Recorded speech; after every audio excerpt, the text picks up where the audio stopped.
Does it ever bum you out when your favorite coat starts to wear out, when your most comfortable pair of pants tear, or the snap on your favorite bag breaks?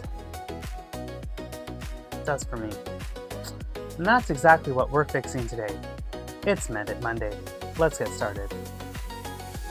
So here we have on my table 3 of my favorite items. My favorite pair of pants that I wear to work that are the most comfortable. They're a nice soft khaki material, but just like all my pants, they have worn out and started to tear in the crotch. One of my favorite bags that I got this out at Ocean Shores in 2018 at a convention called Gore at the Shore, and it is a amazing apothecary print fabric, but this little snap, the inside of it has broken to where it does not close. So we're going to be fixing it with the metal snap. And then my favorite winter wool coat, made of an Italian wool velour with a decadent silk lining, has started to wear out inside the cuffs of the sleeves. The fabric is starting to tear and break away, and it keeps getting caught in my fingers every time I put it on. So we're going to mend these and make it so they're good as new. So here we have my fabric scrap basket, and I've already gone through and pulled up some of the scrap material from when I made my coat. So got some scrap of the luscious silk that I used for the lining, and then also there is some scraps of the wool velour, but I don't think I'm going to be using either of those because I'm just afraid if I keep using the silk to mend the patches, it's just going to keep tearing. So coming over here to the table, I've already pulled some cotton fat squares for these projects, and the pockets of my jacket I made out of this cotton polka dot material, and I think I'm going to use this on the inside of the cuffs for the coat to fix those tears and make it good as new. For the pants here, they always seem to wear out between the legs right at the base of the seat, where they get the most strain from, every time you take a step and your thighs rub together or you squat down, it puts strain right on this seam, and that's always where my pants wear through and start to tear. So I'm going to do a patch mend on the inside of these. I could just take one of those iron-on patches and just slap it on, heat it up, and call it good enough, but those are never comfortable, they never sit right, they never move correctly with the fabric.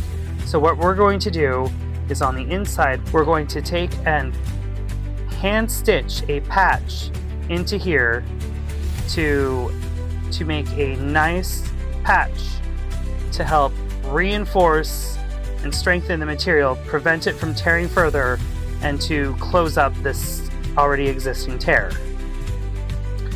Here I've pulled a few options in the color palette of the khaki pants.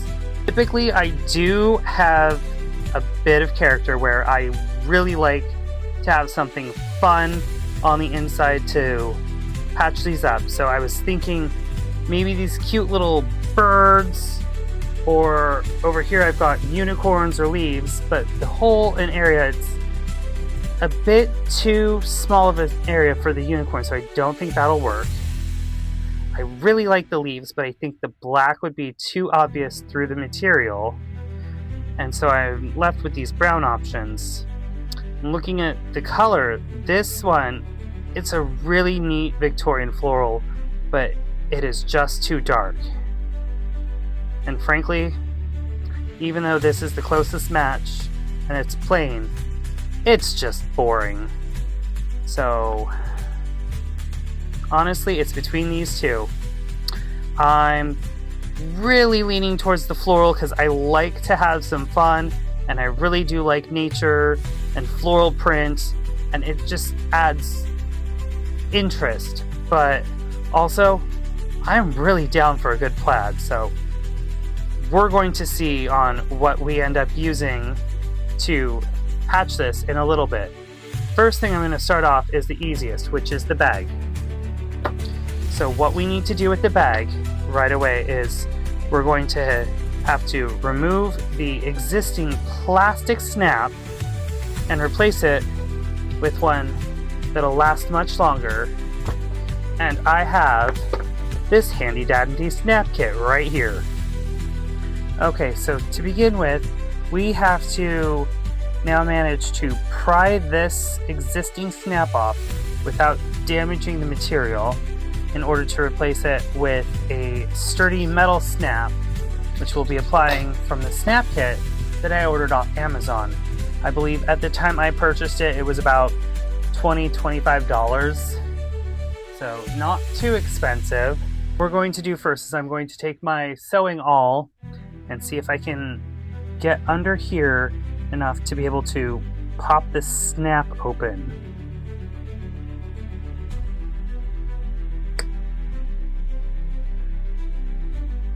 Here I've got some wire cutters. Let's get these under here just to do the trick.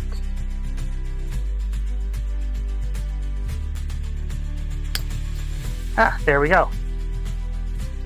There's the top button right off. Did leave a small hole, but that's fine. It's not going to be too noticeable. Now for the bottom snap. It is all the way through to the inside, so let's just work these under there. Hopefully I can do it without too much damage to the material. There we go. Got it. And just pop back through.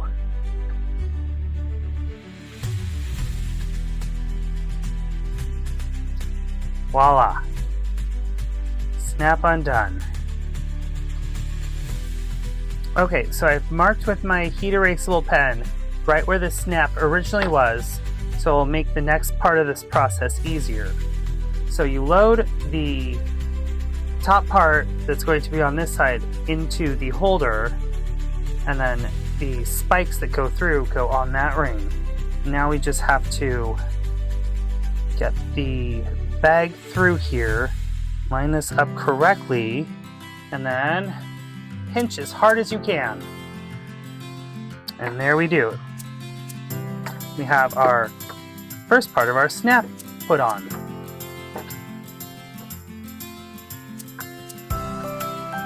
And so since we want the post to be able to connect with the receptor there, we're going to make sure to do it on the inside of the fabric.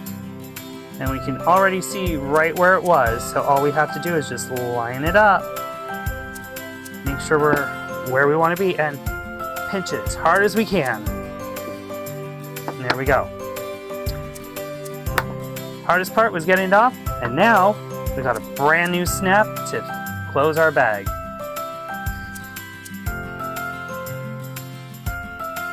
Okay, moving back onto the fabric for the pants. Just looking at the two here, I really do like this pattern, but might just not be right. Really thinking I'm digging the plaid because it's got the exact match of color in there along with other colors. It just, I don't know. I think I like plaid in these pants. So what we're going to do is we're going to take our fabrics really quick, since these are still store-bought, not pre-washed. So I'm going to take this and the polka dot material, and we are going to run them through the serger really quick to put a quick edge on these, and then we're going to throw them in the wash. Okay, so really quick, these fat quarters, we're just going to run them through the serger really quick, just to give them a nice bound edge so they don't fray in the wash. Pre-shrink them with some hot water, and here we go.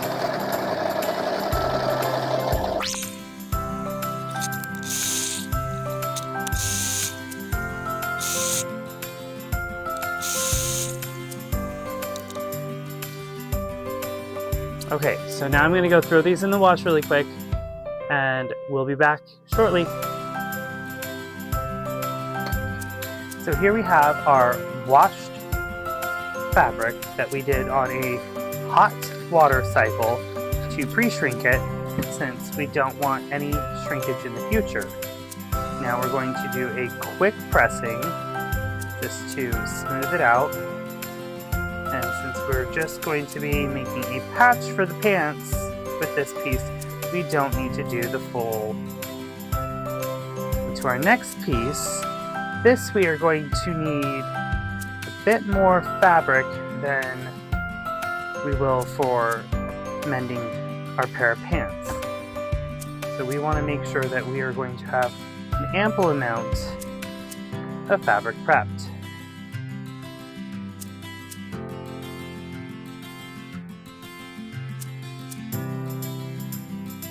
So upon turning our pair of pants inside out, we can kind of see the area of wear here usually happens to be triangular on both sides. So far, only one side has worn all the way through. The other side is showing signs of wear. So what I'm going to do is I'm going to make triangular patches to stitch on both these sides. What I want to do to start out is we are going to take a section of our fabric, kind of just lay it over, and by feel, we're going to just kind of mark out an area that kind of goes along with our pants. And we'll just double check, come up a little higher.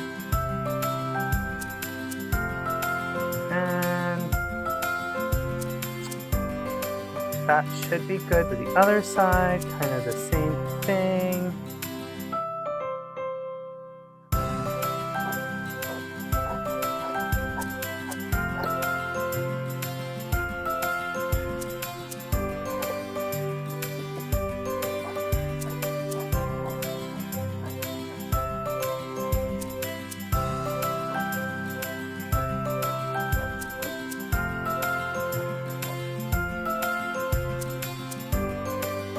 So here we have our two patches cut out.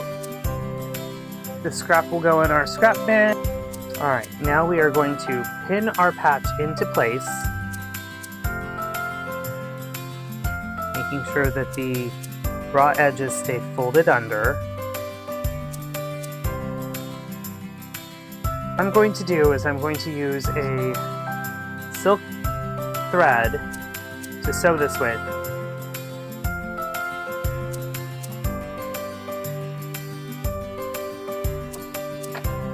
And when I'm hand sewing, I always like to use some beeswax, wax my thread, since it helps to stabilize and strengthen the thread, along with making it sew easier through the fabric, tangle less, and actually overall just makes it stronger. And I always use a thimble to help push the needle through, since I have many times put the back end of the needle through my finger. A little more wax on this so it stays together so I can thread my needle properly, because licking things is bad unless you're in geology.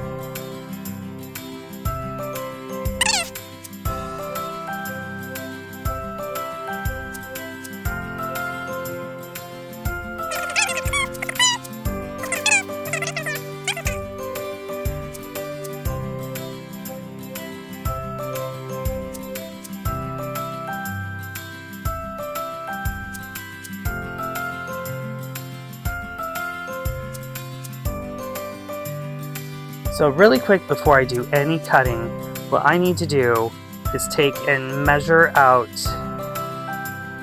the end of my sleeve here just so I can make an accurate cut of material to mend it with. So it looks like, to give myself a good little bit of seam allowance there, I should do about 11 3/4 inches, so then I have a nice seam allowance. Looks like probably, where's the really bad spot? There is somewhere to there. That's about 2 inches in. Yeah, so I probably should do a 2-inch cuff, so I'll probably want to do a 3-inch so that I have a 1/2-inch seam allowance on each side. Okay, so upon turning my coat inside out, I discovered there's another mend that needs to happen. The lining has split right in the armpit. So what it looks like is the original silk thread I sewed it with on the machine is just snapped and undone. The actual fabric does not appear to have torn at all. So this will be a real quick and easy ladder stitch with a whip stitch to secure it even more to prevent it from splitting again in that stress point. So that'll be pretty quick and easy to do. So coming back over to our cutting table here, I'm going to need some 3-inch strips, need 2 of them for the sleeves of the jacket. It's not quite on grain, but that's fine. We'll be working with the curve, so we'll need it slightly curved. So my ruler is 3 inches wide, line up the edge, make sure everything stays straight, and cut. So there's our first piece, and we do this once more. Lay it down, line up the ruler, and cut. So first things first, I'm going to be using kimono silk thread, black, very strong but very fine, to the stitches in the silk lining of my jacket. Starting out, I'm going to go about 1 inch down from where the loose stitching is, and I'm going to put some nice strong tacking stitches, and then we're going to whip stitch up to where the split begins, and then we're going to sew it up with a ladder stitch.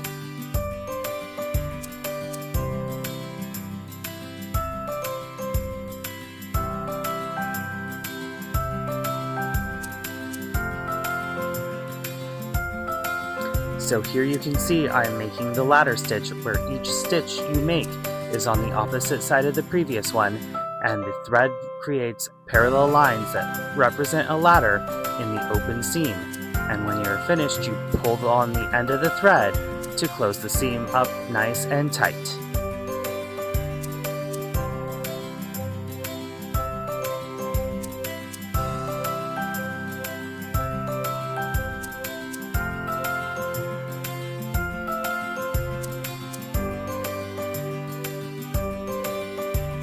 Once I am done with the ladder stitch here, I'm going to do a few tacking stitches at the top to secure the seam and prevent it from splitting further. And then I'm going to whip stitch down the entire seam that we just closed for added security. Here I am taking our cotton strips to mend our torn silk lining with the edges basted in so there are no raw edges, and we are whip stitching it down around the outside of the cuff.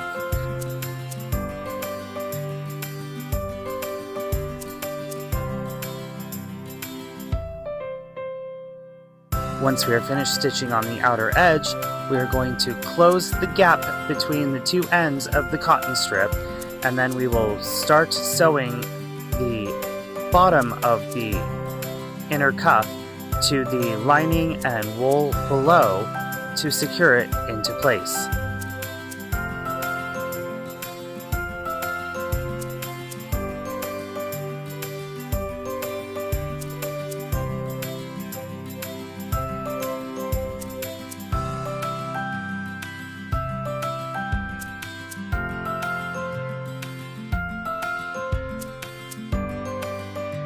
In order to finish the other sleeve, you're going to repeat the same process of stitching and binding the inner part of the sleeve to prevent further tearing of the silk lining.